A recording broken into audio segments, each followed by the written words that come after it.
Hi, my name is Eva. If you're wondering why the camera quality is so bad, it's because I'm recording this on my $150 MacBook. So, some background about me and why I'm sharing stories. Actually, some church history. So, we all know who the Mormons are. We've got the Mormons, and back in the day, it was the Mormons who are LDS and RLDS. Now, the RLDS split over the issues. Some of the members wanted women in the priesthood and open communion, and other members were like, slow down there, that's too progressive. So they split into Community of Christ, COC, allowing women in the priesthood and open communion, and then the other people were in the Restoration. So the Restoration is like a conservative community of conservative communities. And that's where I grew up. So my dad was actually raised in Albuquerque, New Mexico, and my mom was raised in Colorado Springs, and I was born in Colorado Springs. And my mom, bless her heart, was very into the church at the time. And when I say the church, I'm always going to mean the Restoration. And she was also very into sheltering her 3 daughters. So she moved our whole family to live in Independence, Missouri, where we could go to a Restoration-specific private school.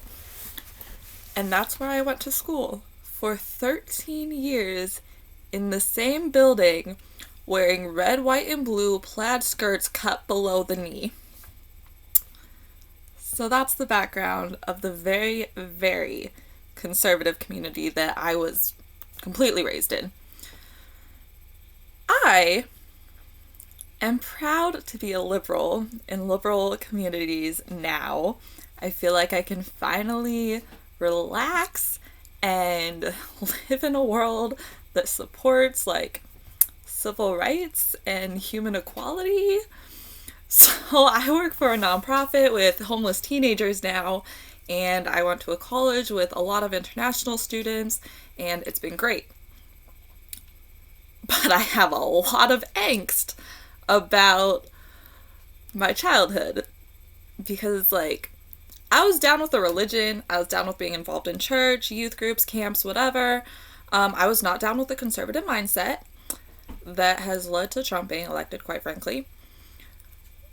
And my parents weren't either, except that my parents didn't really talk about religion or politics in the house. They were just like really low-key Democrats, and I didn't really know that for a long time. So I was just kind of on my own to sort through what I hoped was right that people believed out there somewhere, and what I was getting bombarded with from teachers, peers, coaches, camp counselors, church members, everybody I associated with pretty much. So my first story is about the first time that I recognized prejudice among my peers. So I was in art class sometime in elementary, maybe 3rd, 4th, 5th grade, somewhere around there. And somehow the topic came up of hippies. And my class just went to town about how all hippies did drugs. Hippies, drugs, hippies, drugs, hippies, drugs. Now, a couple things. One, my family happens to be kind of fond of hippies. You know, we've got some family members. Me and my sisters were like aspiring hippies, which are now just hipsters. And so yeah, like I'm fond of hippies for one. So don't insult my hippies. And for two, in my mental world at the time, there was no such thing as normal people who use drugs. If you use drugs, you were like a hard criminal, drug dealer, down and out, whatever. Like, to suggest that someone was using drugs was a huge taboo insult on their character, their morals, their lifestyle, you name it. So I'm sitting in art class, and I'm listening to my classmates go on about how all hippies do drugs.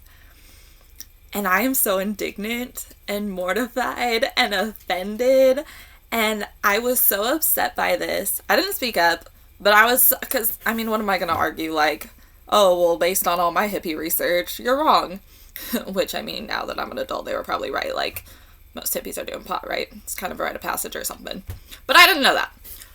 So I'm so upset by this conversation that's happening that I literally went home and journaled about it. And I swear I have a journal entry that says, I just found out all of my classmates are racist against hippies. And boy, did I have... That obviously was the least of my problems, as we all grew up and got brainwashed or thought for ourselves or whatever path we went down. But that was like my first instance where I was like, oh my gosh, they're prejudiced, and I knew that was wrong. So in elementary, I found out my class was racist against hippies, and it all went downhill from there.